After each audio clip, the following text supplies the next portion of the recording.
Allora, per le parti presenti ci sono problemi per quanto riguarda gli imputati? Sì, poi ancora.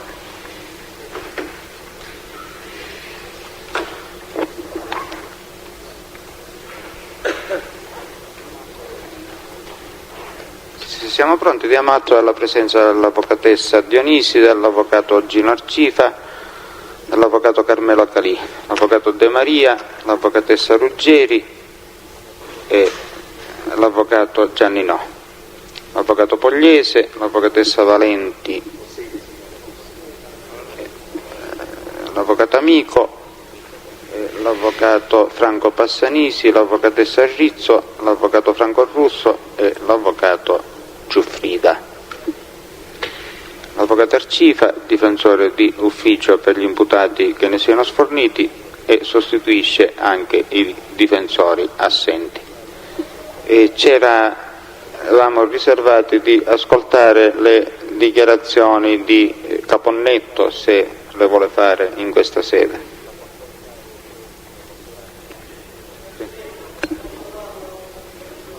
Sì. Dove vuole? Se è breve... Sant'Onofrio, sì. Veda un po' se c'è il microfono, Sant'Onofrio. Vuole venire lì? Allora aspettiamo un momento. Aspettiamo Presidente, che parli Caponnetto. Nel frattempo posso dare sì. una comunicazione che riguarda appunto il programma successivo? Sì. Scusate, c'è anche l'avvocato Marino. Pubblico Ministero, sì. Volevo dare il programma per le udienze del giorno 13, mattina e pomeriggio. Per l'udienza del giorno 13 saranno esaminati il maresciallo Giovanni Grasso, che oggi non è potuto comparire, il maresciallo Giuseppe Rizzo e il maresciallo Coco Francesco del nucleo di polizia tributaria di Catania. Sono tutti testi che erano stati citati in altra udienza a proposito della vicenda della Super S, che non sono comparsi. Saranno pure esaminati in qualità di indagati o comunque imputati in procedimento connesso Torre Alberto e Russo Giuseppe. A proposito di Russo Giuseppe, i pubblici ministeri depositano nel fascicolo del pubblico ministero il verbale di interrogatorio reso da Russo Giuseppe al giudice istruttore Giovanni Falcone in data 17 marzo 1988. Per quanto riguarda il pomeriggio dell'udienza del giorno 13, avevamo già detto che il tema era quello degli omicidi Fava, Di Leo e Carbonaro. Saranno esaminati Corridore Angela, Fava Giovanni Claudio, Fava Elena, Niciforo Carmela, Carbonaro Michele, Uttero Caterina, Carbonaro Nunziatina, Carbonaro Letizia Alessandra, Di Leo Angelo, La Rosa Benedetta e Gallo Rosa. Si tratta di familiari delle vittime di questi tre omicidi. Grazie. Per quanto riguarda quest'ultima parte, io vorrei invitare il pubblico ministero a depositare l'elenco in cancelleria, perché stiamo trattando un altro processo, quindi sì, ha ragione, di questo processo ha ragione, scusi. Sì, siccome lo usavo come pubblica... Sì, l'avevamo detto questo già in quel processo, che il pubblico ministero si riservava di depositare l'elenco in cancelleria. E per quanto riguarda il programma di oggi, pubblico ministero? Sì, per quanto riguarda il programma di oggi, Presidente, per quello che mi risulta sino a questo momento i testi sono soltanto 4 e quindi in qualche modo l'udienza del pomeriggio potrebbe essere evitata, non fosse altro appunto perché i testi verbalizzanti ufficiali e sottufficiali dei carabinieri non tutti sono presenti. Per quello che mi risulta sono presenti soltanto il maresciallo Prestigiacomo e il brigadiere Demma, e quindi perché gli altri impegnati in attività di polizia giudiziaria fuori sede, quindi li sentiremo in altra occasione. Quindi i testi da sentire oggi quanti sono? Sono 4, cioè sono due sottufficiali dell'Arma e i testi Spadaro e Tomasello. Sì, allora mi pare che a questo punto sarebbe opportuno andare in prosecuzione sino all'esaurimento del programma e così evitare poi il rientro pomeridiano. Presidente, domando scusa perché non sono stato presente e chiedo scusa della mia assenza. La prossima udienza quando è fissata? Il 13? Per il 13 dicembre, ore 9:30 e seguenti. Dico è la prossima udienza il 13. È la prossima udienza, grazie. Un momentino, allora Caponnetto vuole venire? Sì. Viene a casa Maria per il 13 parlasse di questo, che lunedì ci fosse un esame, la prossima in questo senso. Carcoma.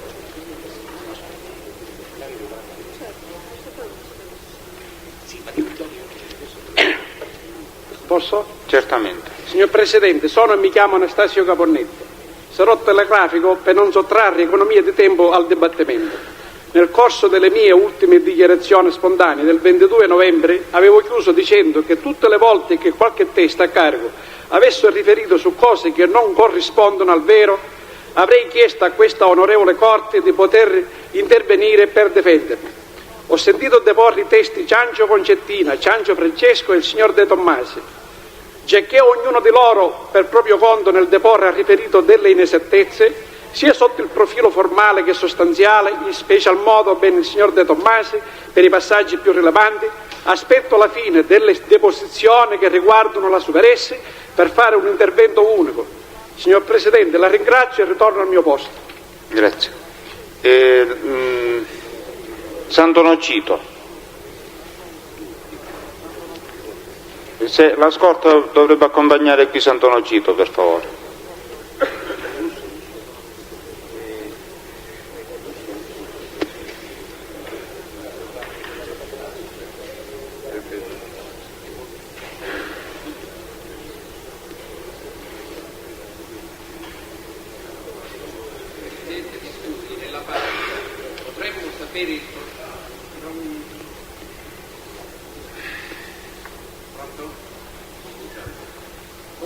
Potremmo sapere il programma della prossima settimana e dell'altra settimana ancora, se è possibile. Per la prossima settimana solo giorno 13, mattina e pomeriggio, cioè mattina questo processo, pomeriggio il processo per gli omicidi. Per l'altra settimana, per ora, il programma è il seguente: lunedì pomeriggio.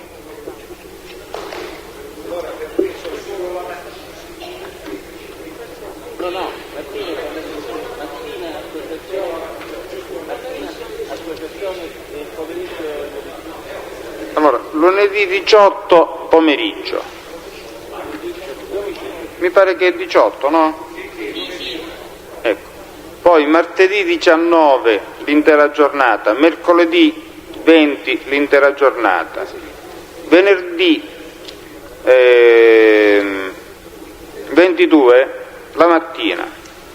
Io però mi riservo ancora di stabilire al proseguo se tenere l'udienza del 22 oppure no. Questo è il discorso. Ho segnato che il 22 c'è il processo Aria Pulita, di mattina. Sì, e quindi è condizionato alla possibilità di fare uno scambio con la seconda sezione. Cioè di scambiare, fare noi la mattina e la seconda sezione il pomeriggio. Se questo non dovesse essere possibile, non teniamo completamente l'udienza.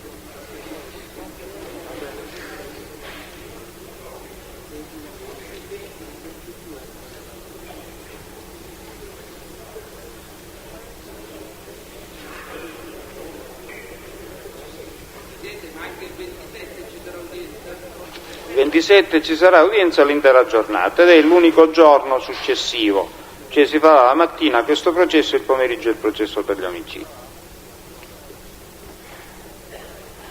S'accomodi, Sant'Onofrio.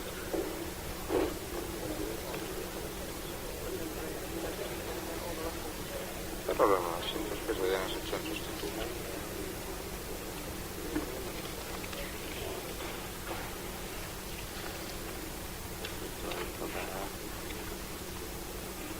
perdonate, io so leggere così, non è che infatti mi scrivono a lettere cubitali.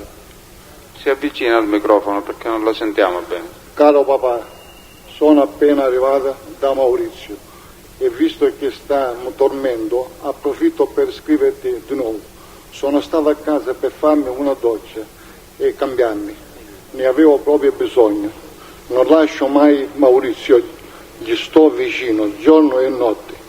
Mi allontano solo per 2 ore per andarmi a lavare. Con Maurizio rimane la mamma. Oggi io l'ho trovato in compagnia anche della zia Grazie e di Massimo. Papà, vedi che visto che Maurizio non può camminare, abbiamo fatto fare una relazione dapprima dell'attuale situazione di Maurizio tramite l'avvocato Gulisano e la presenta a chi di competenza, in modo che possa venire tu a trovare Maurizio. Qui in ospedale non spaventarti, non pensare a peggio.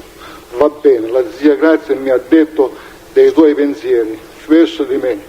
Riccardo, non potrei mai farti quello che tu pensi, ma invece conto su di te per crescere nel futuro il mio bambino. Oltre ad essere suo nonno, sarai anche suo padre. Ma spero che questo momento sia il più lontano possibile. In questo momento si è svegliato Maurizio e sto scrivendo per lui. Carissimo papà, non preoccuparti, noi siamo forti come carattere. So cosa significa perdere. Ti voglio bene tantissimo, spero che riesco a vederti. Ti voglio bene tantissimo, ti abbraccio, il tuo amatissimo figlio Maurizio. Papà, adesso ti saluto così lavi e cambio Maurizio. Ti abbraccio forte, forte, con tanto affetto. Fiorella. Ora io sto dicendo questo, signor Presidente, e ringrazio lei e tutta la Corte che mi avete consentito di andare 2 ore da mio figlio, che ancora non mi ci hanno portato dopo 3 giorni. Io dico una cosa, so semplicemente di questa nuova legge che io ho 3 anni che sono in galera, 3 anni precisi, signor Presidente, e mi dovrebbe, con almeno questa legge dovrebbero essere a mio favore. Lei l'altra volta ha detto, non so, ha detto di no, ha detto qua, io non lo so questo qua. Io vorrei solo, se lei mi dasse una libertà provvisoria anche di 10 giorni, di 15 giorni, e poi vengo io stesso qua a consegnarmi, semplicemente per questo. Non ho niente da aggiungere, vi ringrazio. Io ho solo una cosa da dirle, Sant'Antonio Cito. Il permesso la Corte l'ha consentito, solo che ci sono stati dei disguidi di carattere burocratico per cui sinora non ha potuto essere condotta a vedere suo figlio. Speriamo di eliminarli al più presto. Per quanto riguarda il discorso della sua condizione di imputato detenuto, questo lei deve essere tecnicamente articolata, perché lei si riferisce a una nuova legge, io non so a quale legge si riferisce, insomma tecnicamente la nuova legge che dice che i mandati di cattura il più grave sempre va con la prima ordinanza. Io ho 3 anni che sono in galera, già sono in scadenza. E quindi deve essere fatto. Secondo come la leggo io, signor Presidente. Deve essere articolata. Non lo so. Io lo sto dicendo, deve essere articolata tecnicamente, ci penserà il suo difensore se ritiene e poi la Corte deciderà. Questo ci pensa il mio avvocato, lo ringrazio. Grazie a tutti.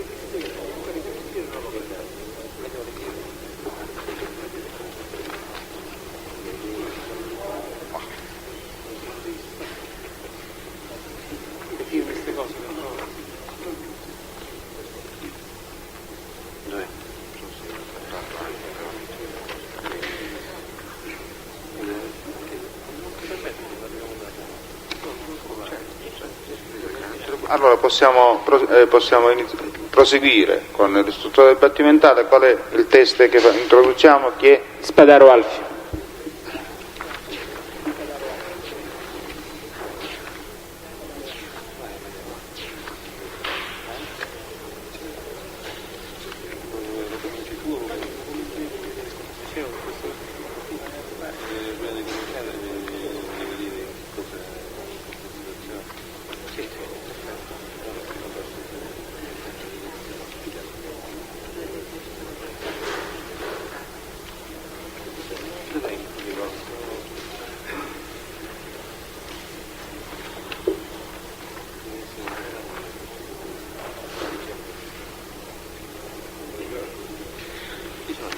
Si accomodi. Parli vicino al microfono. Lei è il signor? Spadaro, Alfio Spadaro. Dove è nato, signor? Motta Sant'Anastasia, Data? 14/4/1942. Risiede a Motta? Prego? Risiedo a Motta. Risiedo a Catania. E alla sua destra, guardi, sul tavolo qua, c'è un biglietto dove è scritta la formula del giuramento, se la vuole leggere a voce alta. Consapevole della responsabilità morale e giuridica che assumo con la mia deposizione, mi impegno a dire tutta la verità e a non nascondere nulla di quanto è a mia conoscenza. Il pubblico ministero può procedere. Chiedo scusa, Presidente, per chiarezza, il signor Spadaro dovrebbe essere stato indagato e dovrebbe esserlo tuttora in procedimento che comunque non dovrebbe essere connesso con quello odierno, unitamente a Claudio Di Maria, Roberto Messina, Virlinzi Ennio ed altri, per delitto di associazione finalizzata alla commissione reati contro la pubblica amministrazione, in buona sostanza. Lo dice il pubblico ministero solo per chiarezza, perché la Corte... È verbale, ne prendiamo atto, ma se non si rilevano profili di connessione non ci sono problemi da risolvere, quindi il pubblico ministero può procedere. Che attività lavorativa svolge? Io sono un libero professionista, faccio il giornalista e mi occupo di comunicazione e immagine. Da che epoca ha iniziato questa sua attività? Praticamente da 25 anni a questa parte. Ci può dire con quali giornali lei ha collaborato o ha prestato attività? Ho cominciato col giornale La Sicilia, ci ho lavorato una quindicina d'anni, poi ho diretto Teletna e sono stato vice direttore del Giornale del Sud, che ho fondato.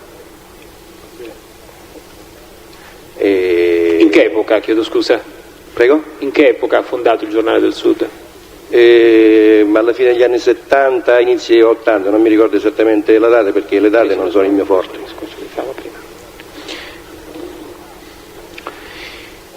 Lei ha conosciuto l'onorevole Salvandò? Certo che l'ho conosciuto.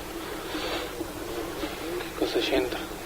Ci può dire l'epoca in cui l'ha conosciuto? Il primo incontro credo di averlo avuto mentre io dirigevo Teletna. È venuto lì per un dibattito e poi l'ho rivisto diversi anni dopo, quando io collaboravo alla direzione dell'ufficio stampa, cioè all'ufficio stampa della direzione del PSI. Questa sua attività...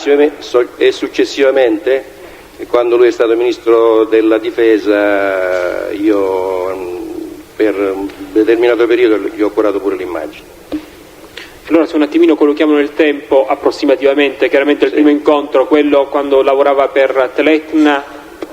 È stato un incontro... No, più o meno, diciamo, per collocarlo nel tempo. E Teletna saranno stati gli anni 82, 83, una cosa del genere. Poi ha detto alcuni anni dopo l'ho rincontrato. Sì, perché poi io sono andato a lavorare a Roma e quindi ho lasciato a Catania, faccio il pendolare perché ho famiglia e quindi, però non ho avuto grandi rapporti in quell'epoca. La sua attività di addetto all'ufficio stampa del PSI quando inizia? No, non esattamente. La mia attività era di collaboratore all'ufficio stampa del PSI. Se la possiamo... Per la precisione, perfetto. Possiamo collocarlo nel tempo? Presidente, scusi.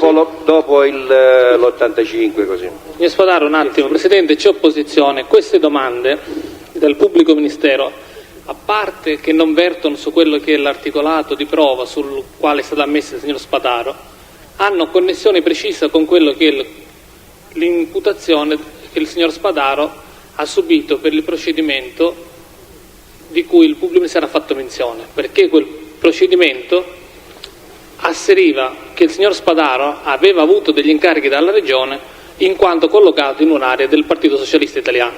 Conseguenzialmente, su queste domande noi dobbiamo ritenere certamente l'ipotesi di connessione e conseguenzialmente al test, in questo caso Spadaro, deve essere data quella facoltà, essendo questo l'ambito di domanda del pubblico ministero di carattere specificamente politico e che investono l'altra imputazione, dobbiamo dare tutti i diritti dell'indagato di procedimento connesso e conseguenzialmente fargli la domanda rituale se intende o meno rispondere alle domande in questione.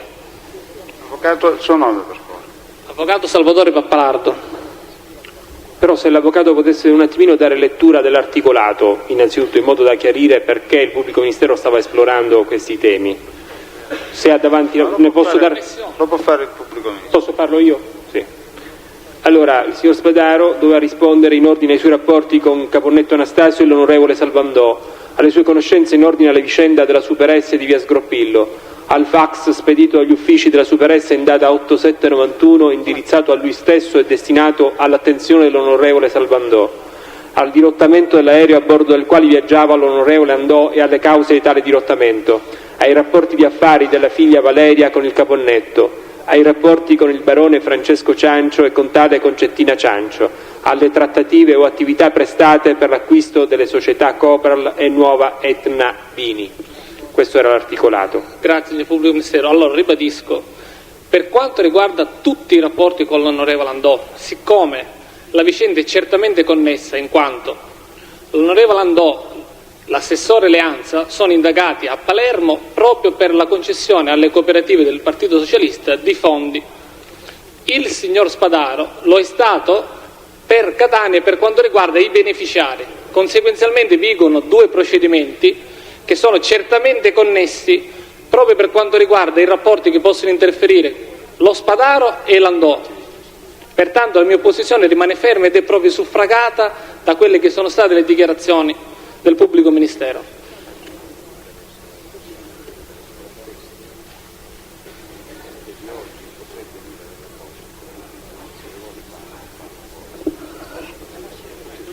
Ma che assurdo. Si astiene.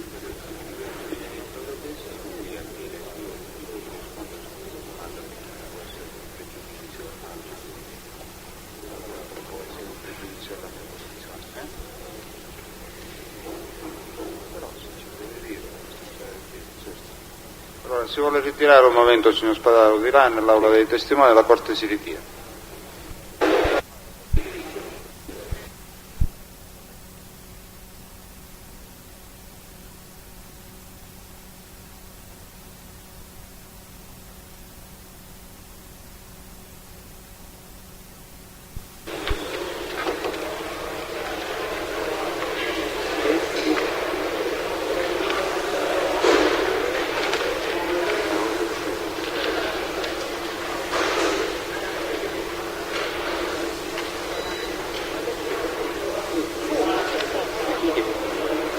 E allora la Corte, alla stregua della prospettazione della fattispecie concreta, silenzio per favore, fatta dalle parti, ritiene che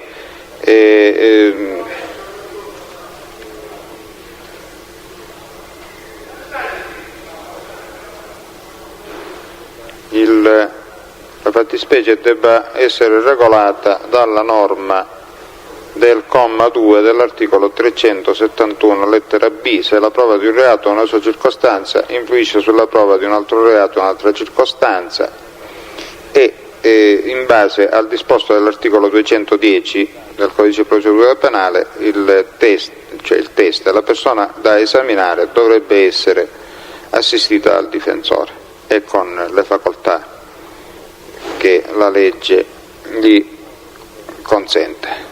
Ora, altro problema, l'avvocato Pappalardo può assistere lo Spadaro in questa sede? Presidente, io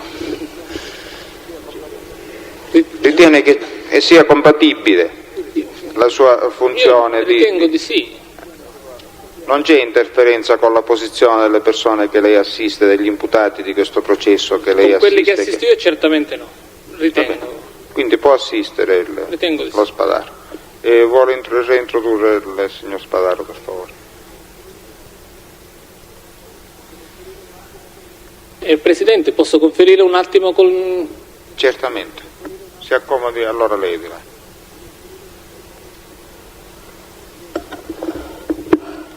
Presidente, se può dare atto che sono sopraggiunto, grazie. Penso che lo faccia la collaboratrice, come si chiama, l'assistente, lo fa senza bisogno di interventi.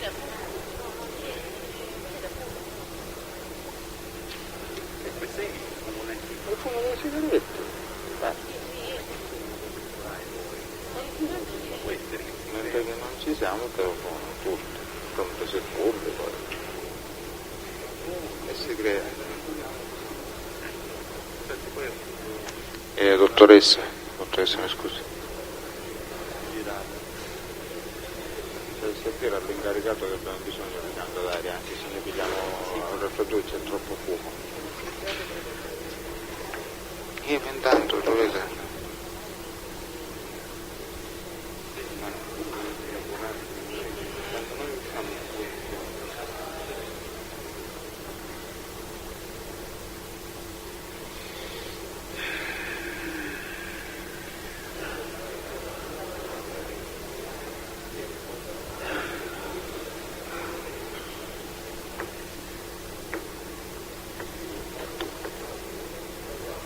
Signor Spadaro, lei ha capito quali sono i temi del problema, ha parlato già con l'avvocato Pappalardo. Sì, sì. Lei in questo momento in che situazione si trova? Io mi trovo con l'amministrazione della giustizia. Un po' di silenzio, per favore. Premesso che vorrei avvalermi della facoltà di non rispondere. No, aspetti un momento. No, dico premesso tutto. Ci dica da che cosa dovrebbe nascere questa sua astensione. Ho capito. Sì, sono indagato in un altro procedimento. Ma è formulata un'ipotesi di reato? No, credo di no. Ogni modo, poiché si ritiene che le dichiarazioni che lei può fare in questa sede possono in qualche modo interferire in questa indagine, anche se non abbiamo elementi per puntualizzare e quindi quali possano essere, ma tuttavia c'è una norma che dispone che non si può obbligare una persona a deporre su fatti che possono ridondare a suo danno, e poiché è stata anche avanzata questa ipotesi, io la avviso su quelle che sono le sue facoltà e che peraltro lei conosce, intanto l'assistenza del difensore e poi la dichiarazione in ordine alla volontà di essere esaminato oppure di sottrarsi all'esame. Avvocato Pappalardo, cosa deve? Presidente, scusa, le volevo riferire. Non è ancora pervenuto il decreto di citazione per l'udienza preliminare, però è già fissata al 26 marzo 1996. Probabilmente lo Spadaro non ne è a conoscenza, io ne sono a conoscenza, già mi è arrivata, quindi non è semplicemente indagato, ormai è imputato. A questo punto io ringrazio. Riconferma quindi la sua Certo. volontà di non Certo. Può andare. Grazie, buongiorno.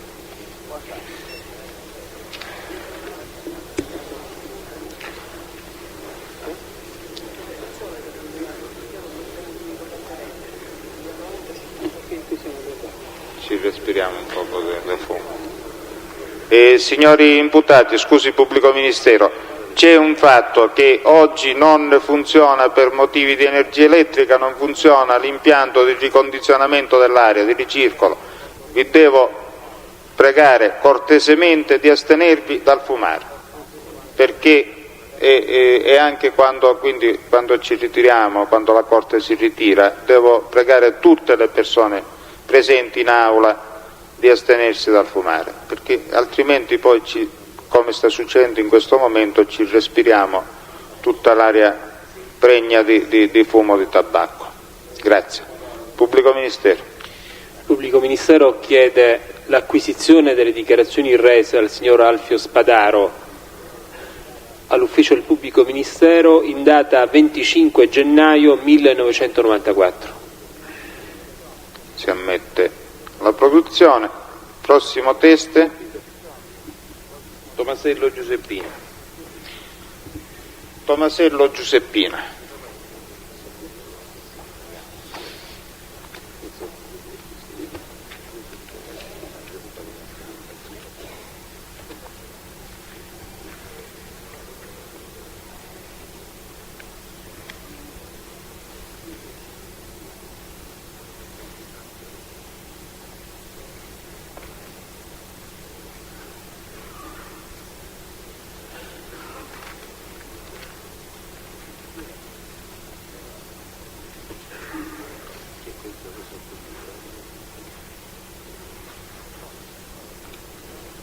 Si accomodi signora, lei è la signora? Tomasello Giuseppina.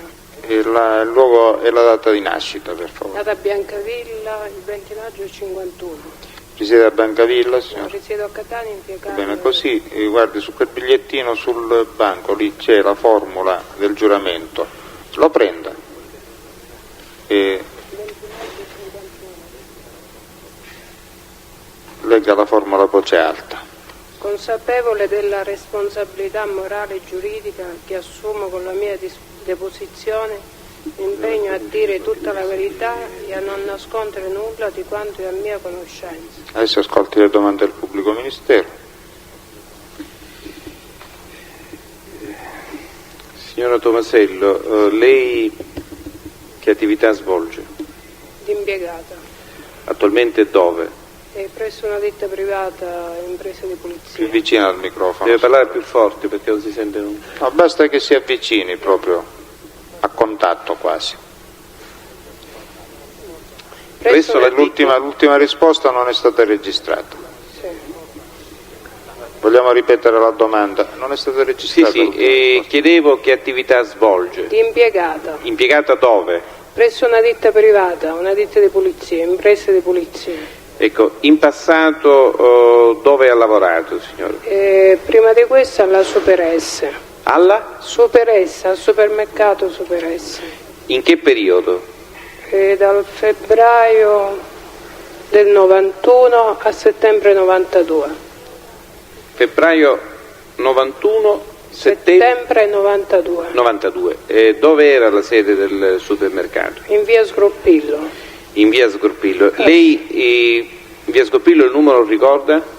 Credo il 19. Lei dove lavorava esattamente? Al supermercato? No, io ero in amministrazione. In amministrazione. E ci sa dire se l'amministrazione, cosiddetta amministrazione del supermercato, era negli stessi locali del supermercato oppure era un locale separato? No, l'amministrazione è un locale separato. Ecco, separato in che senso? Lo stesso corpo di fabbrica? No, c'era no. Distante? Lo vuole descrivere alla Corte? Sì, era una traversa vicino al supermercato, sempre in via Sgroppillo. Una traversa vicino al supermercato? Una strada privata, non so come si chiama. E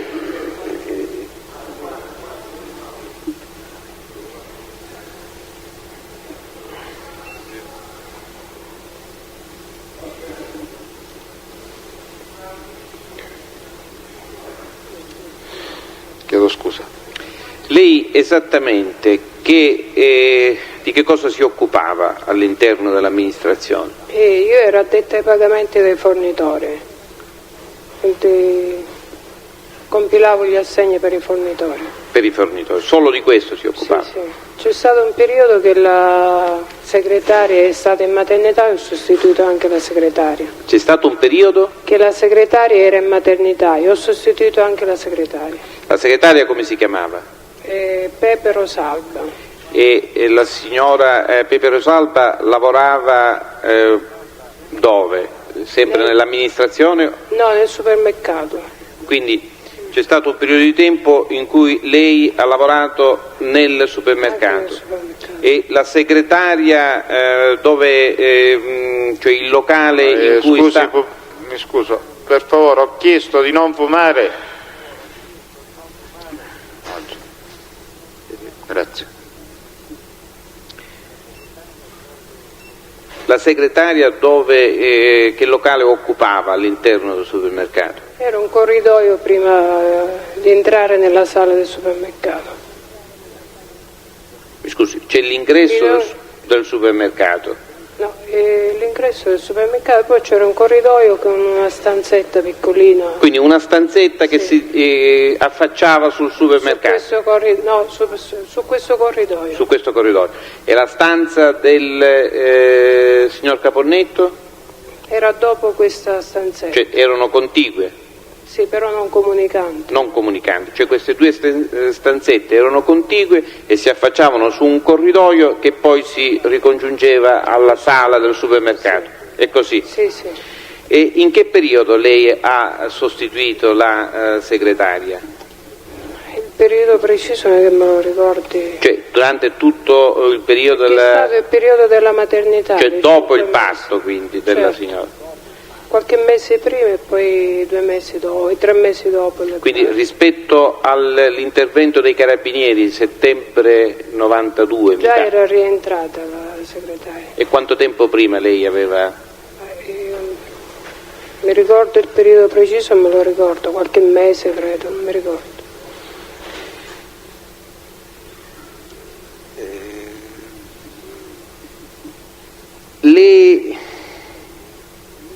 Le risulta che il supermercato avesse a disposizione dei depositi per custodire gli alimenti e comunque tutto ciò che era in vendita?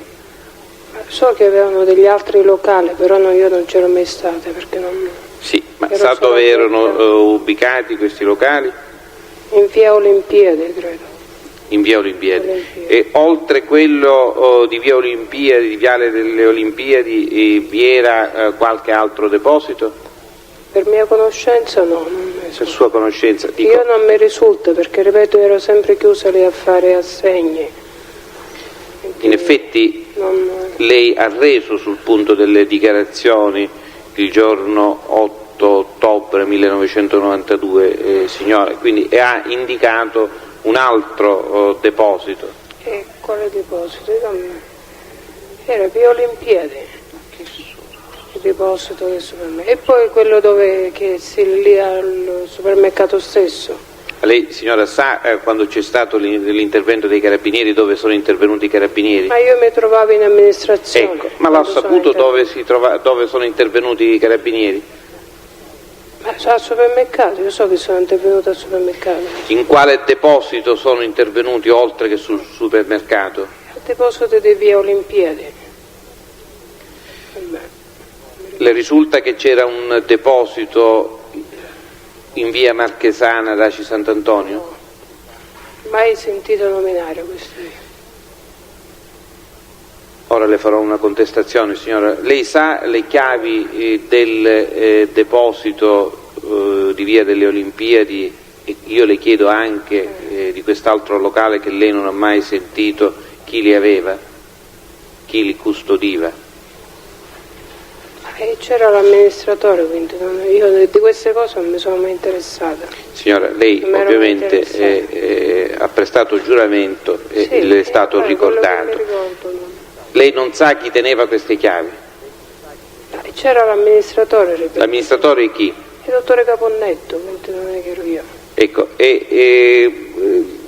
lei poc'anzi ha dichiarato che conosceva soltanto il deposito di viale delle Olimpiadi. Interrogata come persona informata sui fatti l'8 ottobre del 92, lei ha risposto: le chiavi del deposito di via Marchesana di Aci Sant'Antonio erano custodite dal Caponnetto. Sì. Dico, a parte il Caponnetto anche ora ha affermato che erano custodite dall'amministratore, però ha parlato di un deposito di via Marchesana, quindi lei conosce l'esistenza di questo deposito di Aci Sant'Antonio? Via Marchesana Signora, l'ha dichiarato lei, dico, sì, c'è una dichiarazione agli atti in cui lei, interrogata sulle chiavi del deposito, ha detto le chiavi del deposito di via Marchesana erano custodite dal Caponnetto. E quindi dico, è a conoscenza che c'era anche un deposito in via Marchesana? Ma guardi, sono passati 3 anni, non è che mi ricordo più di con tanto... La utilizzeremo come contestazione, va bene, andiamo avanti.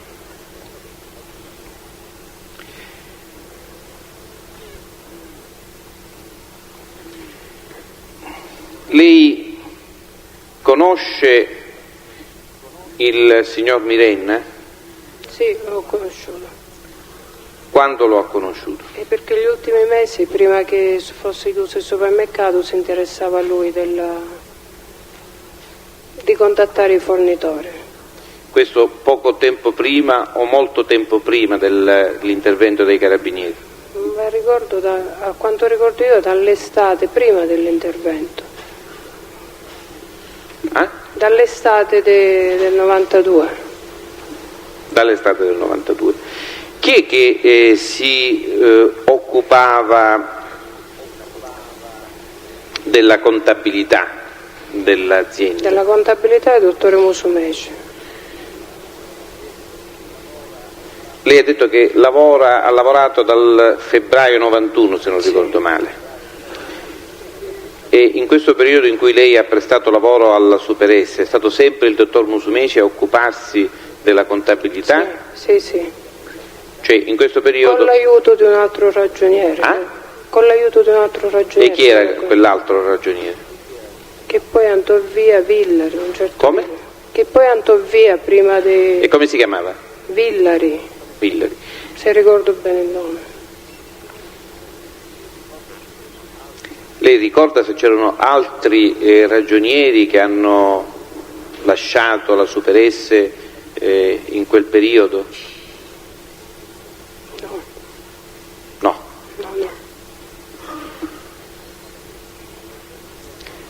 Il ragionier Favatello lo conosce? Sì, lui era addetto alla sala all'acquisto della merce. Il ragionier Favatello quindi operava proprio nel supermercato? No, proprio nel supermercato, sempre in amministrazione, aveva la sua stanza perché era addetto all'acquisto della merce. E quindi c'era un altro ragioniere? Sì. Questo ragioniere ha lavorato? Con la contabilità, anche se aveva il titolo ragioniere, non è... Ho capito. E il ragioniere Favatello si occupava quindi di contattare i fornitori? Sì. Mentre poi lei provvedeva ai pagamenti? Sì. Provvedeva ai pagamenti sulla base delle indicazioni di chi? Delle fatture che... Delle fatture. E il Favatello ha prestato servizio ininterrottamente oppure poi si è dimesso? No, da quando ci sono stata io eravamo lì fino alla sera quando c'è stato l'intervento. Fino al momento dell'intervento dei carabinieri ha prestato servizio? Sì.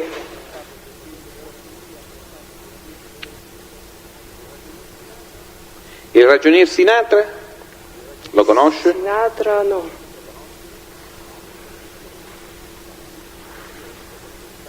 Signora, io le devo contestare che nell'interrogatorio, nel verbale di assunzione di informazioni reso il 24 settembre del 1992, lei rispondeva al pubblico ministero: le altre persone che occupano la sede dell'ufficio oltre me sono il dottor Musumeci, che vi si reca 3 volte alla settimana, il ragionier Sinatra, che evidentemente conosce bene, e il ragionier Favatello, che recentemente ha dato le dimissioni. Oggi lei non ha detto nulla sulle dimissioni, perché mi pare...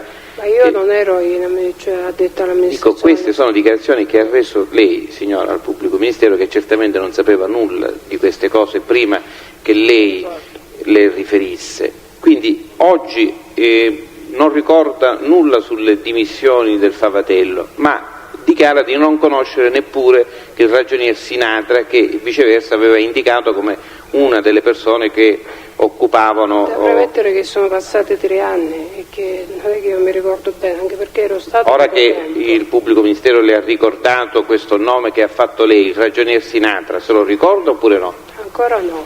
Ancora no? Ancora no.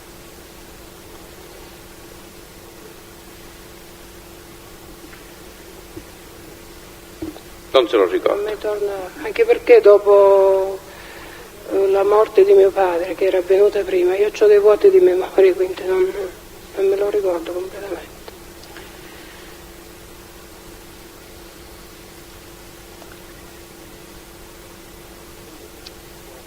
Lei ha detto che si occupava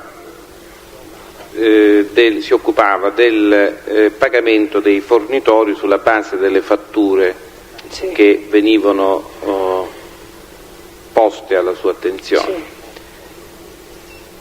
Le chiedo, ricorda di aver effettuato dei pagamenti in relazione a delle fatture che non erano state rilasciate alla Super-S ma ad altre ditte? No, perché venivano controllate, venivano registrate e poi si preparava il mandato, quindi erano tutte le sto fatture. chiedendo, non so se mi sono spiegato bene. Le è capitato di effettuare pagamenti per forniture che risultavano da fatture che non erano rilasciate in favore della Super-S ma in favore di altre ditte? No, non ricordo. Non ricordo. No. Ha mai sentito parlare della ditta Templum? No.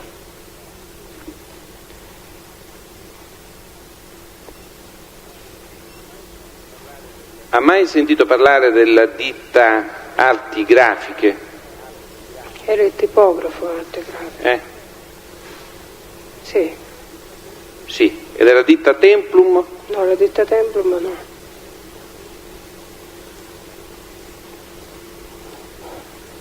Io le contesto che, interrogata l'8 ottobre del 1992, lei ha dichiarato: posso però dire che occupandomi dei pagamenti mi è capitato di leggere la fattura rilasciata dalla ditta Arti Grafiche nei confronti della Super-S relativa ad una fornitura di dépliant o qualcosa del genere in favore della ditta Templum. Ma la fattura era Signorelli?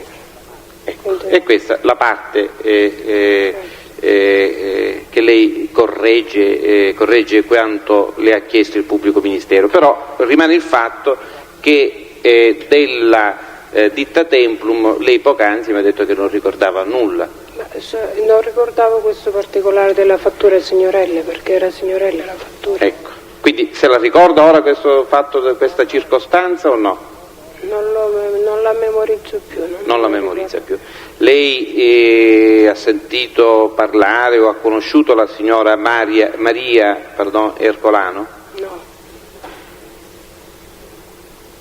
Lei, continuando la lettura e continua la contestazione, ha dichiarato che appunto nel verbale dell'8 ottobre che aveva avuto modo di leggere una fattura rilasciata dalla ditta Arti Grafiche di Signorello nei confronti della Super-S relativa ad una fornitura di dépliant o qualcosa del genere in favore della ditta Templum di Maria Ercolano. Ma non c'era sulla fattura la ragione sociale?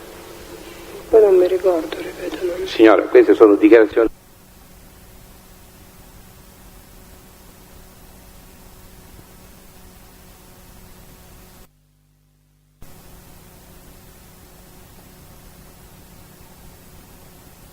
Subito, ora non è che mi posso ricordare. Ricorda, con tanti documenti che vedo anche a distanza di 3 anni, che ho sempre tanti documenti, non riesco a focalizzare più. Non riesce a focalizzare. Riesce a focalizzare se lei rimase stupita in relazione a questa fattura e chiese spiegazioni al signor Caponnetto per questa fattura? Non mi ricordo più. Io le contesto che lei, sempre nel verbale di assunzione di informazioni dell'8 ottobre 92, ha dichiarato: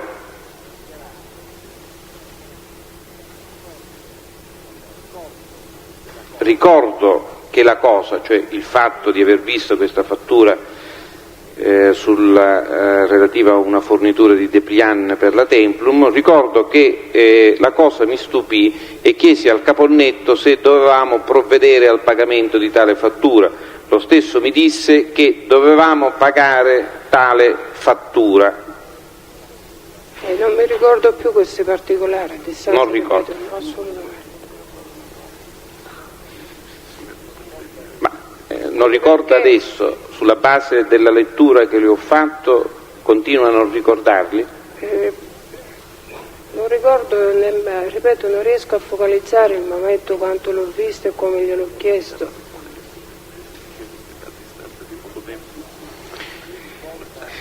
Lei ricorda se in un certo momento venne organizzata una vendita promozionale all'interno della Super S che dava diritto a chi effettuava un certo importo di spese di avere in omaggio determinati prodotti di profumeria? Salendo e scendendo dall'amministrazione al... Cosa? Ricordo che c'è stato del momento del genere, però non riesco bene a ricordare che cosa, perché ero sempre indaffarata tra fornitore, assegni e cose, non mi ricordo bene. Anche qui io le contesto, sempre verbale dell'8 ottobre 1992, ho sentito dire dalla signora Pepe e dalla cassiera del supermercato che venne effettuata una vendita promozionale con buoni omaggio che consentivano, una volta effettuata una spesa di almeno 50.000 lire nel supermercato Super S, di avere un prodotto in omaggio della ditta Templum da ritirare presso la predetta profumeria. Ricorda? Adesso che l'ha letto, sì. Lo ricordo. Sì, sì.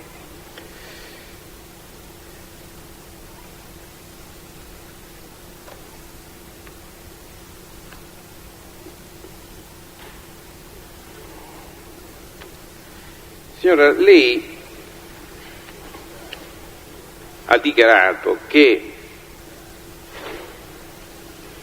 ha prestato servizio presso la Super S dal febbraio del 91. Sì, ma c'ero stata prima pure.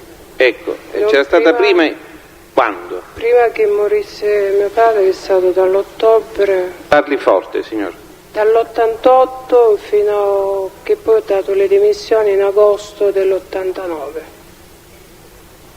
E all'epoca come si chiamava la... E all'epoca Sivalle, credo, però non ricordo bene se era Sivalle.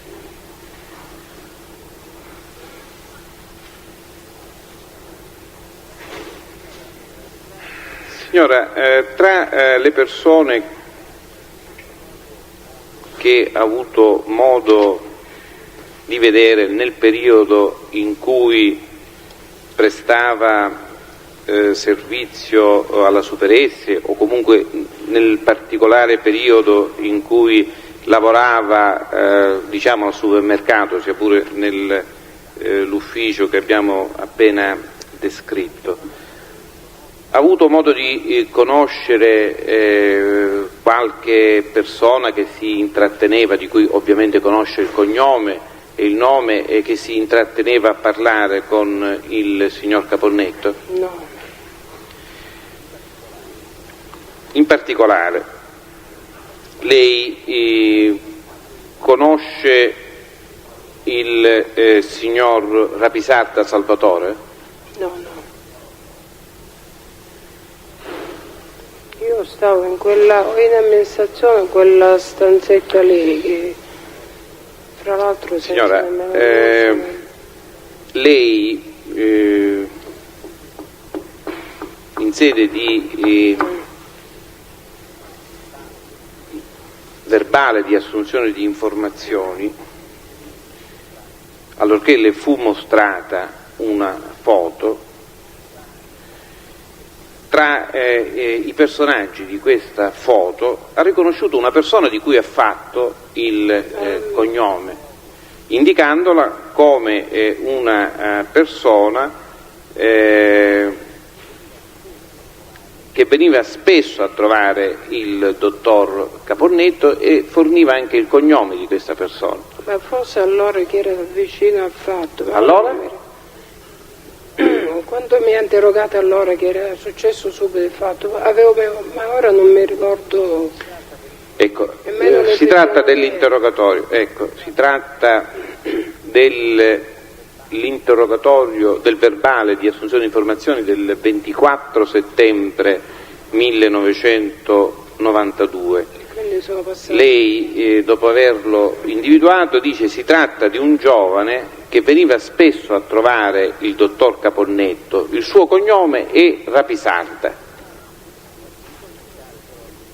Non so indicare però il nome. Costui spesso telefonava per cercare il Caponnetto e aveva un team, vabbè, questo è un altro discorso.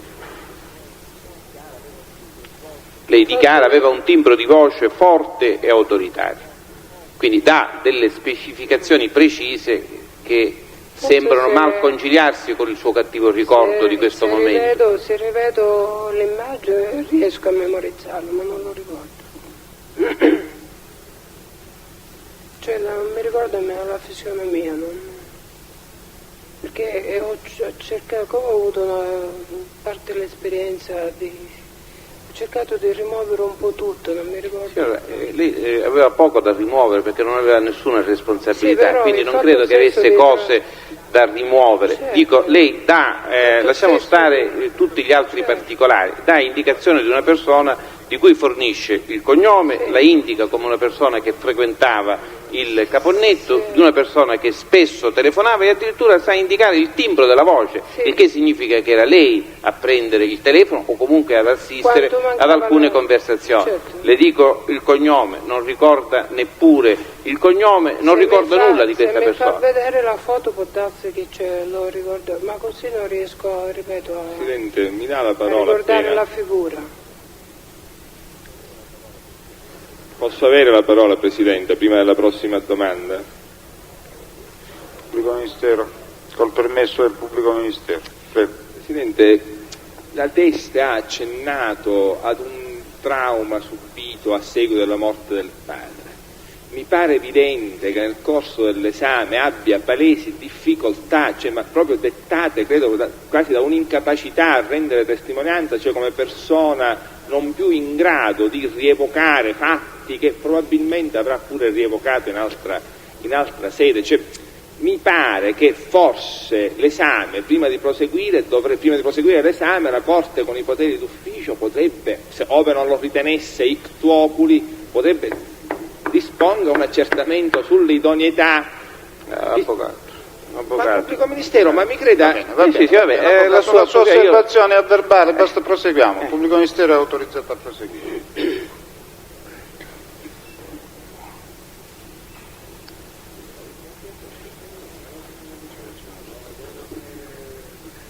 Presidente, io a questo punto chiedo, l'esame del test lo possiamo anche finire in questo momento se il collega non ha domande da fare. Chiedo però che la Teste venga riconvocata presso questa Aula e si proceda a ricognizione personale nei confronti della persona di cui si è detto poc'anzi, anche perché si tratta di un imputato di questo processo, di un imputato a piede libero che oggi non è tra le persone presenti. Quindi io chiedo che in altra udienza si disponga la ricognizione con c'è troppa agitazione in aula, per favore avvocato Passarella, anche l'avvocato, se no sospendiamo l'udienza perché ci sono troppe voci. Se c'è necessità e urgenza sospendiamo, non lo so, valuti lei.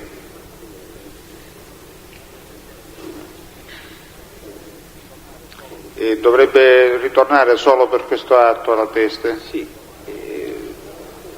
Possiamo... Sì, aspetti, forse c'è qualche altra domanda, però in ogni caso...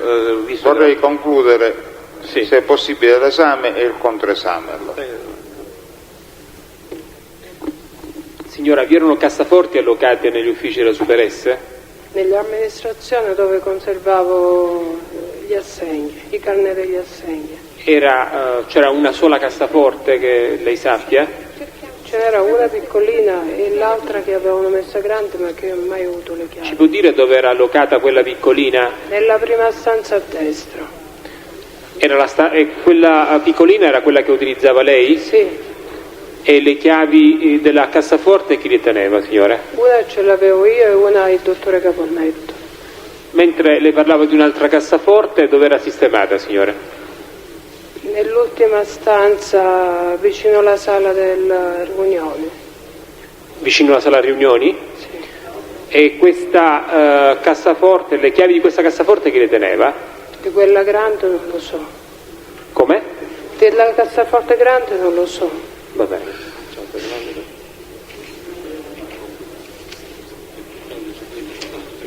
Per il momento abbiamo finito, Presidente. Sì, controesame. Presidente. Una sola domanda, Presidente. Prego. All'avvocato Ruggeri, ti prego, no.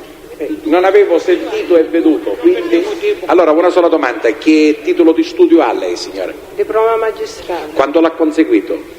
Nel 69-70. In quale istituto? A Paternò all'istituto Luigi Sturzo, non mi ricordo il nome. Grazie, signor Presidente. Prego.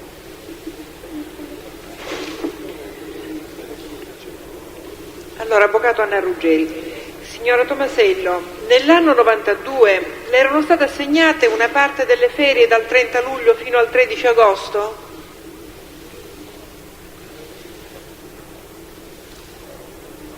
Dal 30 luglio al 13 agosto. Guarda, non lo ricordo. Come dice? Non lo ricordo.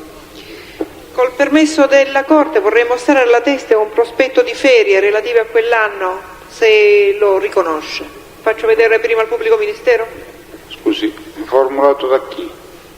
Ho qui un prospetto delle ferie relative a quel negozio Super S. Ed è stato compilato dalla Teste? No, è un foglio delle ferie riguardante tutto il personale. Allora, Le volevo soltanto chiedere, no? Non direbbe nulla alla Teste se non previene da lei questo documento. Scusi. Ma io non intendo dire che l'ha compilato lei, perché non l'ha compilato lei. Quindi... Vorrei sapere se la Corte lo ammette, se la Teste riconosce questo come il foglio di ferie di quell'anno. E come fa a riconoscerlo se non l'ha compilato lei, scusi? Ma ne ha usufruito perché era dipendente all'epoca. Se non lo ricorda, ha detto. Cioè lei lo può produrre come documento se ritiene. Eventualmente lo produco successivamente. Signora, ricorda se mentre si trovava in ferie nell'anno 92 è stata avvicinata dal signor Mirenna e invitata a rientrare al lavoro? No. Cioè lei si trovava in ferie? No. Dopo l'arrivo del Mirenna, lei ha detto poco fa nella sua deposizione, se non ricordo male, 2 mesi prima della chiusura, dicevo, con l'arrivo del signor Mirenna lei cambiò posto d'ufficio? No, assolutamente. Dove svolgeva il suo lavoro? In via Sgropillo, numero? Io continuai a sostituire la segretaria e poi appena rientrata sono salita in amministrazione. Sì, ma io volevo sapere se lei lo ricorda, l'ubicazione esatta come numero civico e come strada del luogo in cui lei lavorava. Io ricordo via Sgropillo 19, il supermercato. Lei non passò successivamente ad altro numero in un ufficio che si trovava sempre in via Sgropillo ad altro numero? Ma l'ho già detto poco fa. Se lo vuole ripetere cortesemente? L'altro numero era una strada privata, una strada traversa vicino al supermercato. E lei quando passò in questo secondo ufficio? Già c'ero stata prima e poi appena è rientrata la segretaria sono tornata lì. E lei era addetta alla contabilità dei fornitori? No, contabilità no, ero addetta ai pagamenti, non contabilità. Dopo l'arrivo, sì, ho capito. Dopo l'arrivo del signor Mirenna, i pagamenti ai fornitori venivano stabiliti in base agli stessi criteri cui lei era stata abituata prima o con criteri diversi? No, con gli stessi criteri. I suoi orari di lavoro quali erano? Io facevo dalle 7 di mattina fino alle 12:30, poi dalle 4 alle... ricordo siamo 6:30 o 7, perché adesso ho 6:30, quindi confondo. Credo che siano le 7, non mi ricordo. Non ci fu un periodo in cui lei, anziché questo orario di ingresso la mattina presto, ebbe l'orario un po' successivo? No. Per esempio dalle 8? No. Perché le risulta... Prego. L'avevo chiesto io questo orario e mi è stato concesso. Non ho capito. È un orario che avevo chiesto io per comodità che abitavo. Quale orario aveva chiesto lei? Questo di rientrare prima la mattina e uscire un po' prima alle 12:30. E quindi non venne mai modificato questo orario su sua richiesta? Assolutamente. Le risulta che in alcune circostanze, per provvedere a determinati pagamenti, il signor Mirenna fece atto di prontezza con denaro proprio? No.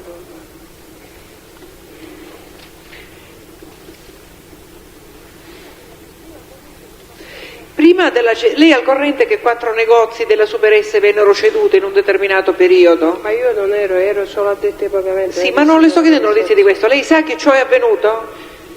Sì. In relazione a questo fatto, o perlomeno in concomitanza con questa data, le chiavi che si trovavano nell'ufficio del signor Caponnetto venivano prelevate molte volte da lei per essere consegnate ai responsabili dei supermercati? No, mai. Insieme al signor Trombetta e alla signora Pepe, lei era in possesso della chiave d'ufficio del signor Caponnetto? No. Nessuno di voi tre aveva queste chiavi? Gli altri non lo so, io no. Non le risulta che il signor Caponnetto ai primi di settembre si fece restituire da questi altri due, per essere più precisi, che ho indicato, Trombetta e Pepe, le chiavi dell'ufficio? No. Non le risulta o lo esclude? No, io non lo so, quindi non mi risulta, quindi non lo so.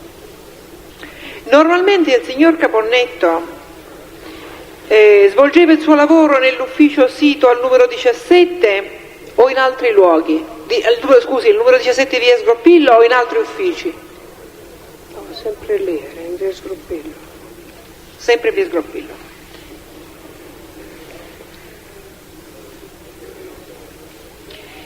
Negli ultimi tempi lei, nell'affrontare i mandati di pagamento, utilizzava i carnet personali del signor Caponnetto e del dottore Musumeci? No, mai. Non li ha utilizzati mai? No. E come effettuava allora i pagamenti? Preparavamo il mandato, preparavo gli assegni e poi l'amministratore me li firmava. E l'amministratore firmava il mandato? Siglava il mandato e firmava gli assegni. E firmava? Gli assegni, come si pagava? L'amministratore chi era? Il dottore Caponnetto. Dopo l'arrivo del signor Mirenna, qualche volta lei si è fermata oltre l'orario d'ufficio per ragioni di lavoro nei locali in cui lavorava? No. Per esempio oltre le 20? No. Non ho altro, grazie. Sì. Signora, mi scusi, lei poco fa ha parlato del Musumeci Francesco, sono io qui, signora. Ha parlato del Musumeci Francesco. Che ruolo aveva il Musumeci Francesco all'interno della Super S? Era il consulente della società. Il consulente in che senso? Di che pratiche si occupava?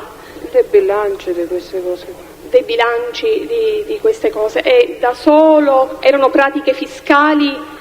Questo non lo so perché io non lo seguivo. Io, ripeto, facevo solo assegni e non seguivo il dottore Musumeci né lui seguiva me. Devo fare una contestazione perché la signora Tomasello Giuseppina in data 22 settembre qui verbalizzato che ha specificatamente indicato il dottore Musumeci come colui che si occupava delle pratiche fiscali questo nel primo periodo allora magari è il verbale del 22 settembre. Forse è sbagliato, 22 no, non c'è. 22 settembre 92. E 24 settembre. No, qui ce n'è un altro, uno del 22 e uno del 24. Sì, è qui, signor Pubblico Ministero, se vuole lo faccio.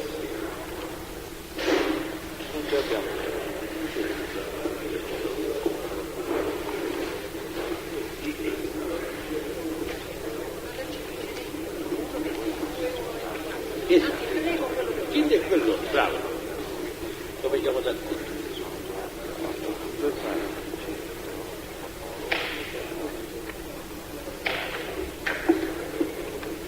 Allora magari signora se mi spiega questa distinzione dal momento. Nel primo periodo che io sono stata al supermercato nell'88-89 facevo anch'io le registrazioni e quindi avevo contatti con lui, ma poi quando la mia voce è bassa non riesco a tirare la voce. E invece nel secondo periodo, quando ci sono ritornata dal 91 al 92, io facevo solo assegni, quindi non È il dottore Musumeci, quindi lei sa che in un primo periodo si occupava delle pratiche fiscali e nel secondo periodo che cosa? Io non lo seguivo personalmente, ma era sempre il consulente della società. Quindi si occupava sempre di questi sempre il consulente, sempre il bilancio. E se ne occupava da solo o c'era qualcun altro che lo aiutava? Era collaborato del ragioniere Villari. Dal ragioniere Villari? Sì. E il ragioniere Sinatra? Non lo conosco. Non lo conosce? E allora devo fare un'altra contestazione, perché la signora Tomasello, sempre in data 22 settembre, afferma: delle pratiche fiscali della società si occupa il dottor Francesco Musumeci, coadiuvato dal ragioniere Sinatra. Come ho detto poco fa, non riesco a focalizzare la figura di questo ragioniere. Sì, vabbè, io devo farle rilevare questa perché è importante per noi saperlo. Nel momento quindi in cui le arriva nel febbraio del 91, ancora il dottore Musumeci si occupa della consulenza. In quali uffici era ubicato questa sede dove vi era anche il dottore Musumeci? È l'amministrazione, quella staccata dal supermercato. Quella staccata, è stato sempre lì il dottore Musumeci da quando lei ha lavorato alla Super S? Sì, perché la contabilità tutto lì si faceva. Si faceva, e quella traversina di cui lei poco fa faceva? Sì, sempre in via Sgroppillo. E era da solo in questo ufficio o divideva l'ufficio con altri colleghi? Io quando lo vedevo sempre da solo. Lo vedeva sempre da solo. Quante volte si recava il dottor Musumeci alla Super S? Adesso non mi ricordo i giorni della settimana, ma non era tutti i giorni. No? Non era tutti i giorni? 2 o 3, non mi ricordo bene, sì. Anche perché poi non avevo più contatti con lui, quindi ognuno avevamo le nostre stanze. I propri ruoli, sì. Gli orari, ricorda nel momento in cui lei era nello stesso ufficio, Gli orari di chi? Del dottore Musumeci? No, non avevo orari perché ero un libero professionista. Era un libero. Le risulta che il dottor Musumeci ha uno studio da commercialista, appunto? Io non so della sua vita privata. Scusi, non lo so io del fatto dello studio suo. Lei non conosce questo, sì. Volevo farle anche altre domande. Le risulta che il Musumeci aveva, prima del settembre 92, aveva già fatto le consegne al ragioniere Sinatra di tutta la contabilità e quindi aveva dato anche un passaggio di questi casi. Non le risulta perché non lo sa, lo può escludere? No, non lo so perché, ripeto, non avevo contatti. Questi contatti così diretti, ho capito. Avevo aspettina. Sì. Lui ricorda quando il Musumeci ha cessato di lavorare alla Super S? Quando ha finito di lavorare quale consulente alla Super S? No, ripeto, non... Lei l'ha sempre visto lì o non lo sa? No, non lo so. Quindi quando lei è andata via il dottore Musumeci era ancora lì? Lavorava lì alla Super S? Io quando sono andata via, quando lei ha detto che ha lavorato dal febbraio del 91 al settembre del 92. Al settembre del 92 il dottore Musumeci era ancora lì, lavorava, lei lo vedeva? E quello era il periodo che non lo vedevo perché facevo solo assegni io. Nel primo periodo sì, ma il secondo periodo no. Quindi non può escludere il fatto che già era magari andato via dall'ufficio. Forse l'ha già detto prima l'avvocato Ruggeri, il pagamento ai fornitori avveniva tramite assegni. Di conto corrente. Lei è a conoscenza del fatto che il dottor Musumeci aveva messo a disposizione del dottor Caponnetto dei carnet di assegni in quanto le banche lesinavano il rilascio? Non le è mai capitato, essendo lì in ufficio, di ricevere delle telefonate da parte delle banche? Mi scusi signora se mi fa completare, da parte delle banche che sollecitavano dei versamenti per coprire degli assegni? No. Non le è mai capitato durante tutto il periodo che lei era lì a lavorare in ufficio? Perché io il telefono l'ho preso solo quel poco periodo che ho sostituito la mia collega. E in questo breve periodo lei non lo ricorda? Non lo ricordo. Non lo ricorda. Va bene, penso che...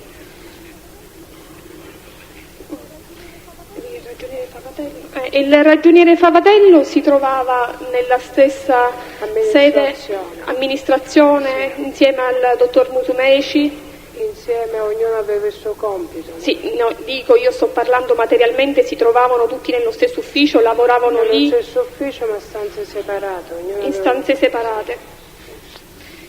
Va bene, per il momento non mi pare che abbia...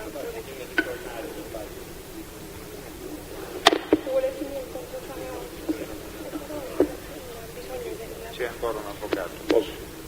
Signora, mi scusi, quando lei definisce un uomo giovane, che età le attribuisce? Bisogna vedere in quali circostanze definiscono un giovane. Quando lei definisce una persona un giovane, che età le attribuisce? Per me lui è un giovane, ma voglio dire, è una cosa che è forzata. Ognuno di noi, usando questo aggettivo, attribuisce una età. Adesso che sono anch'io più avanti negli anni, per me un giovane 20-30 anni non è un giovane, perché io mi sento più vecchio. Benissimo. Nessun'altra domanda, grazie. Signor Presidente, chiaramente adesso produrrò i verbali che ho utilizzato per le contestazioni. Bene. O se li produce il pubblico ministero? Il pubblico ministero per le contestazioni che ha fatto il pubblico ministero e poi per la vostra parte. Per questo verbale non c'era una contestazione da parte. Dovrebbero essere, secondo una certa disposizione, dovrebbero essere omissati questi verbali, quindi... Presidente, allora le produciamo, facciamo le copie, le produciamo nella vostra modiera. Sì. Avvocato Catania. Sì, Presidente, in relazione a quello che la Testa ha detto nel corso dell'esame, questi suoi malori accusati, shock, vuoti, se può meglio chiarire di che non cosa... la sento bene. Lei, signora, poco fa ha detto che dopo la morte del suo papà non è stata bene, ha avuto forme di trauma, di vuoti, di che cosa ha sofferto di qualcosa, se ha sofferto di qualcosa, può dire esattamente di che cosa ha sofferto? Io ho sofferto del fatto che, essendo in ufficio, non ho potuto seguire mio padre negli ultimi giorni della sua vita. Per me è stato un trauma perché ero legatissima e da allora mi è crollato in moto e non mi interessa più niente. Quindi si immagina. Cioè è una persona demotivata, dopo questo l'ha reso demotivata rispetto demotivata della qualsiasi cosa, sia in famiglia, del lavoro e di tutto. Non ho altre domande. Perché per me era tutto. Signor Presidente, un'ultima domanda che avevo prima dimenticato di fare. Abbiamo parlato finora di Musumeci Francesco, le risulta che successivamente o anche durante vi fosse un altro consulente di nome Musumeci Salvatore? No, a cui il Mirenna aveva dato l'incarico di consulente, non le risulta questo? Non ne sono, non è che non lo so, non mi risulta. Non lo sa. Mi scusi, un'ultima domanda, erano due. Se lei ha sua conoscenza che il Musumeci Francesco fosse stipendiato? Credo che avesse pagata la parcella come un professionista. Come, scusi signora? Un professionista aveva la sua parcella. Aveva la sua parcella o aveva uno stipendio? Lei non lo sa e desume qui? No, non lo so. Lei non lo sa, va bene. Non lo so. Presidente, mi era sfuggita solo una domanda. Signora, mi dispiace, so che questo sarà un tema per lei doloroso, però glielo devo dire. Lei ricorda quando è morto suo padre? Quanto? Quando è morto. Mio padre è morto il 26 di aprile dell'89. Grazie. pubblico ministero vuole completare l'esame?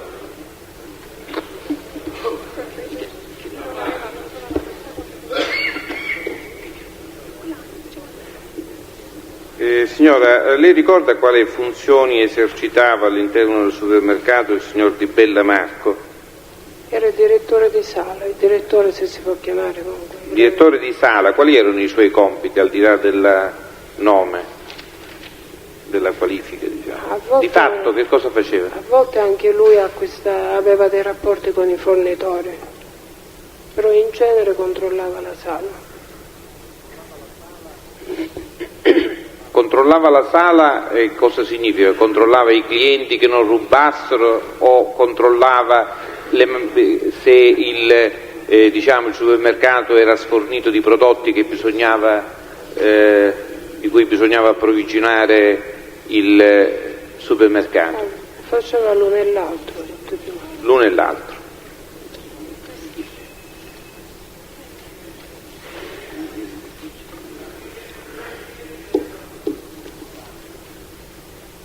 Chi è che si occupava del pagamento degli stipendi ai dipendenti? Il dottore Caponnetto personalmente.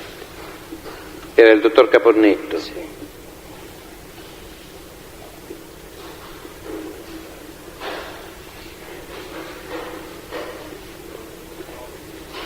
Lei conosce i nomi dei dipendenti del supermercato?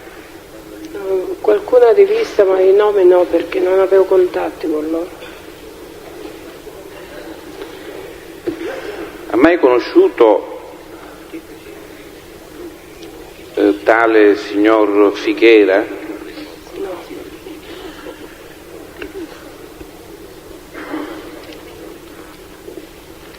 Ha mai conosciuto tra i dipendenti o comunque tra le persone che frequentavano il signor Eugenio? No.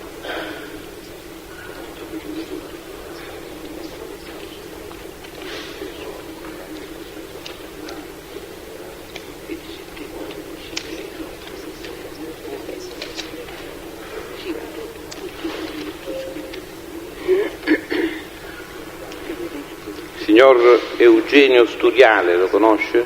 No.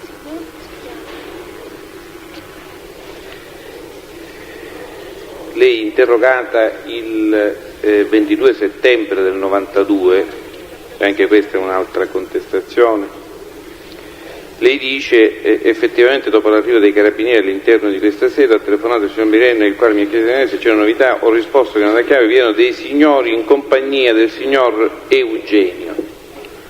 Ricorda questo?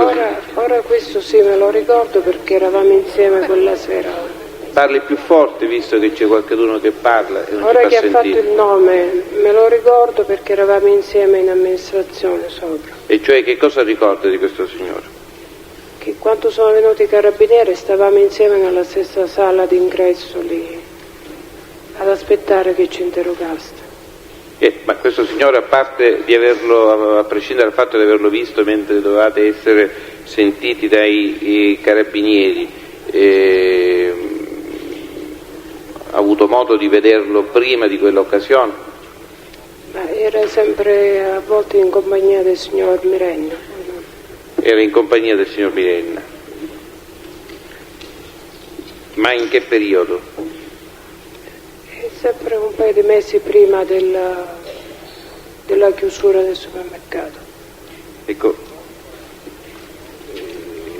ricorda il nome delle cassiere del supermercato? Il cassiere? Delle cassiere, quelle che stavano alla cassa, le commesse che stavano alla cassa? Non me le ricordo. Ah? Non me le ricordo. Non se le ricordo. Va bene, non ho altre domande, Presidente. Possiamo licenziare la testa? Può andare. Grazie. Presidente, se il pubblico ministero insiste per quella richiesta, io poi vorrei... Quale richiesta? Ha fatto una richiesta poco fa. Ma si era riservato, mi pare. Si è riservato di farlo o l'ha fatto? Non lo so. Io in effetti l'ho fatta, Presidente, l'ho fatta, dico, poi è la Corte che si riserva. È la Corte che si riserva. Allora, sul punto vorrei interloquire, essendo per... Può interloquire. Grazie. Io chiedo che venga respinta questa richiesta, trattandosi di mezzo istruttorio irrilevante e inconducente.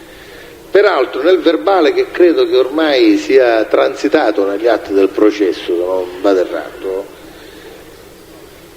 la signora indicava il Rapisarda come un giovane e ha spiegato adesso cosa intendesse dire parlando di un giovane. Ora il Rapisarda Salvatore ha circa 45 anni e quindi non poteva certamente essere maggior ragione, avvocato. Lui. Sì, cioè Poi l'età dell'avvocato Attanasio. non viene dato atto, siccome l'ha tirato nonostante la foto. E allora ecco. Poi, Presidente, perché nel verbale di questo verbale del 24 settembre 92, nonostante si dia atto che trattasi di una foto trasmessa alla Procura della Repubblica da parte dell'ufficio della Criminal Poll, non viene dato atto di chi è questo Rapisarda che la signora indica come un giovane che telefonava al signor Caponnetto. Ne indica che la foto riproduce l'effigie di Rapisarda Salvatore, del Rapisarda Salvatore odierno imputato in questo procedimento. Per questi motivi io chiedo che venga disattesa la richiesta del pubblico ministero. La Corte si riserva all'esito dell'esame del verbale di udienza. Bisogna riesaminare i termini esatti della contestazione per decidere. Il prossimo teste? Sì, il maresciallo Prestigiacomo.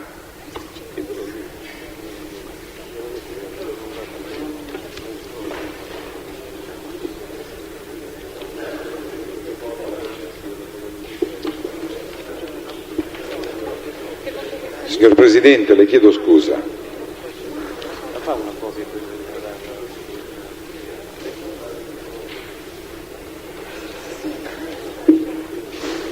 Sì, signor Presidente, io desidero sapere se l'altro teste, l'altro sottufficiale dell'Arma, in questo momento sia presso la stanza adibita per ospitare i testimoni o sia fuori dalla stanza stessa. L'ufficiale giudiziario vuole controllare, per favore. Va bene? Allora, maresciallo? Prestigiacomo. Sì. E dove è in servizio? Servizio a Piazza Verga, Catania, nucleo operativo. Il pubblico ministero può procedere. Signor maresciallo Prestigiacomo, lei dove presta servizio? Nucleo operativo, Piazza Verga. Piazza Verga. Comando provinciale. Lei si è occupato delle indagini relative alla cattura di Aldo Ercolano? Sì.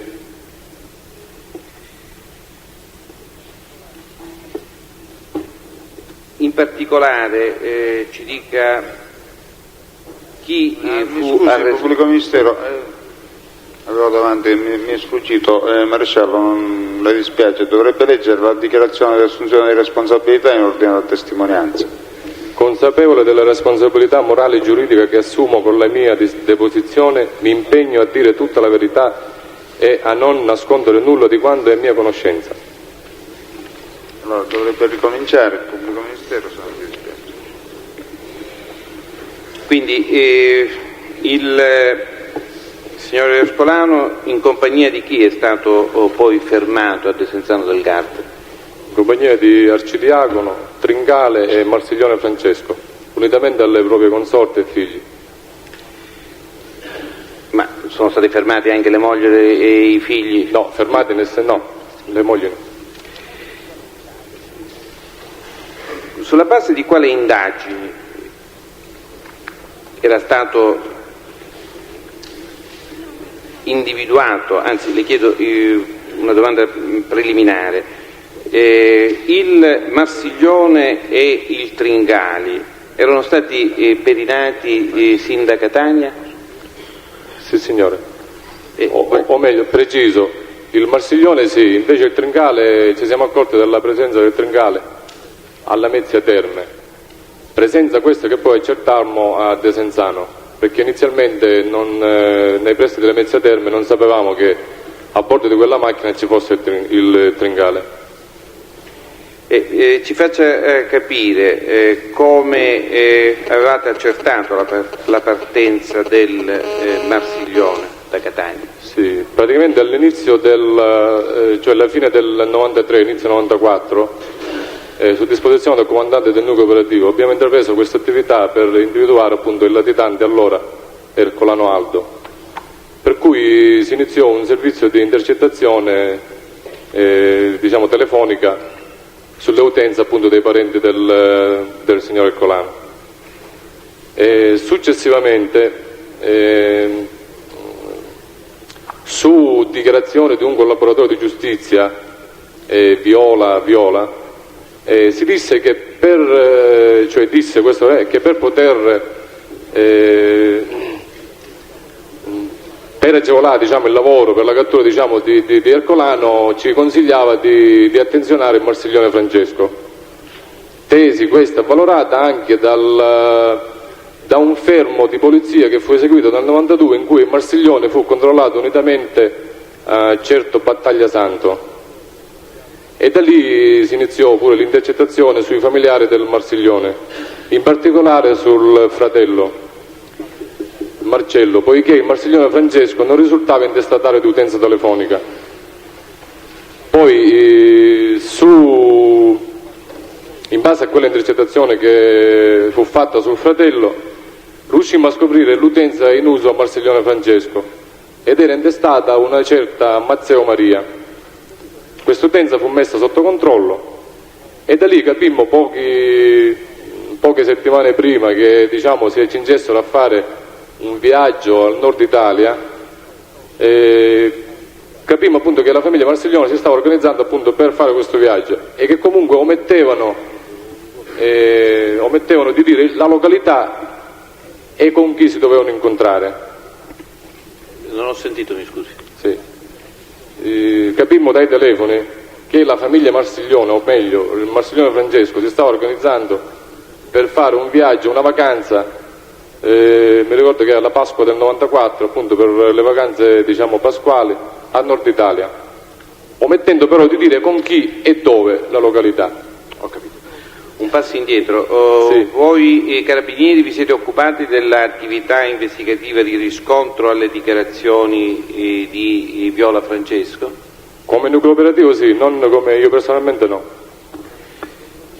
E allora ritorniamo a Marsiglione. Avete visto, durante il servizio di appostamento cosa avete notato? Al di là dei risultati delle intercettazioni telefoniche? Alla partenza? Alla partenza.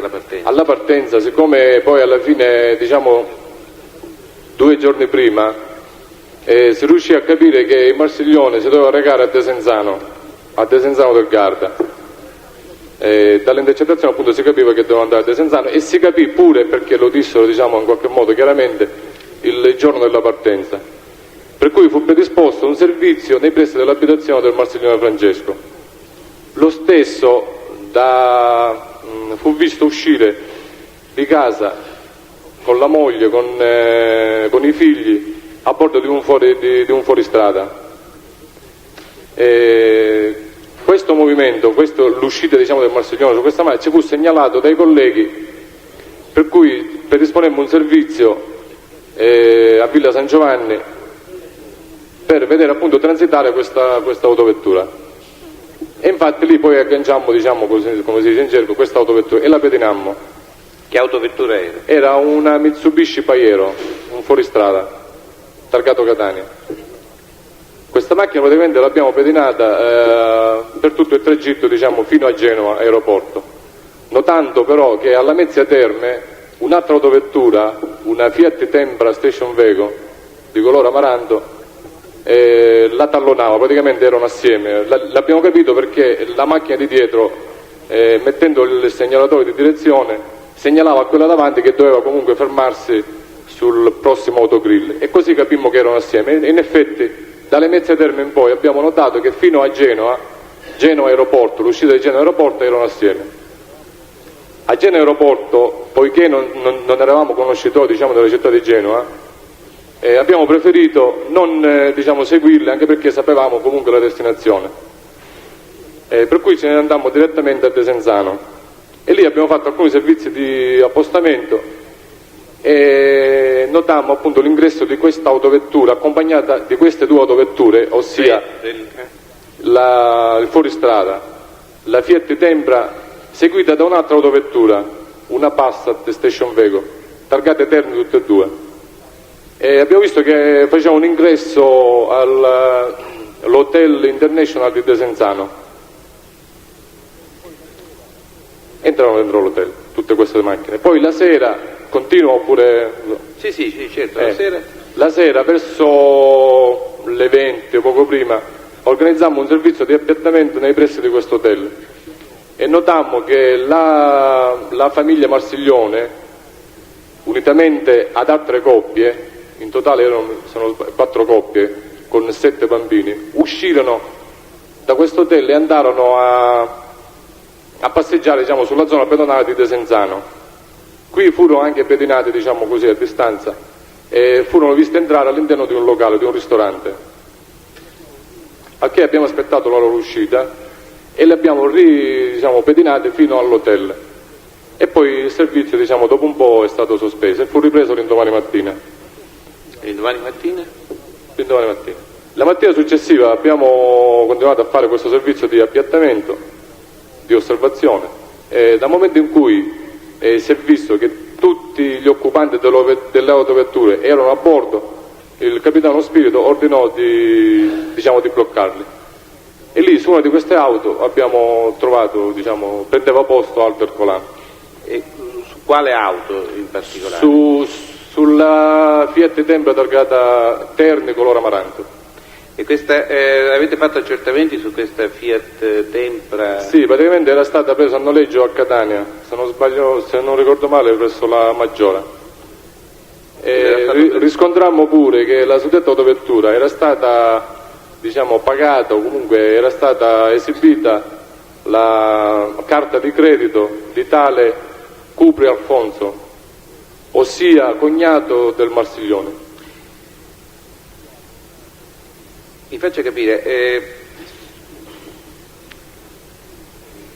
voi avete pedinato, se non ho capito male o se non sto ricordando male, avete pedinato le due autovetture lungo l'autostrada sino a Genova? Sino a Genova Aeroporto, sì. E perché